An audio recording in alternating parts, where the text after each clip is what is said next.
Napakaraming nagtatanong na kapag daw ba may kasama mag-travel pa uwi sa Pilipinas, ay pwede daw ba na isang e-travel account na lang ang gagamitin? Ang sagot guys ay yes, pwede. After nyo makapag-register sa e-travel at makakuha ng QR code, ay kailangan nyo lang ulit mag-login. At kapag nandito na kayo, ay i-click nyo lang yung Add Family Member. And after nyo maklik ang Add Family Member, ay lalabas itong family member information.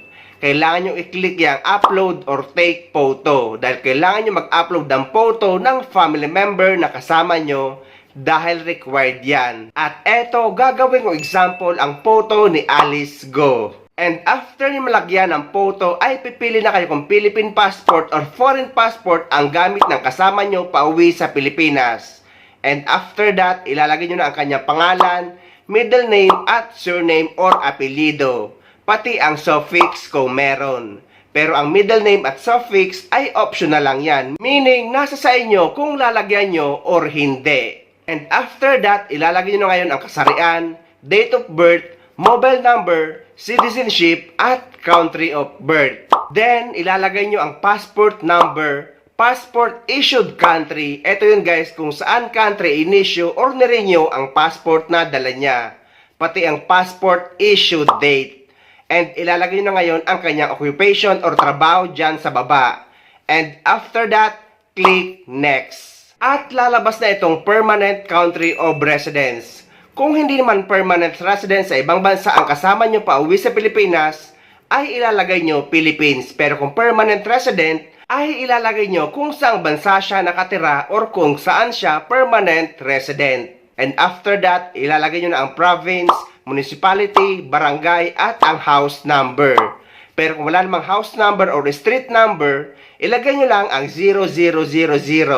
At dyan naman sa address line 2, iwanan nyo lang yan naka-blank and after that, click next. At lalabas itong relationship to account owner. So, pipiliin nyo lang yan guys kung mother nyo, father nyo, cousin, or ano paman. For example, na boyfriend nyo or kaibigan nyo ang kasama nyo, basta guys, pumili lang kayo dyan, wala namang problema yan, at least magawa nyo siya ng e-travel. After that, click next. At lalabas na ito, family member summary.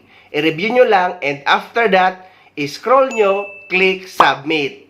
At lalabas na ito, family member information completed. At okay na yan guys, bigyan nyo lang siya ng copy ng QR code na na-screenshot nyo kanina just in case man hanapin sa immigration.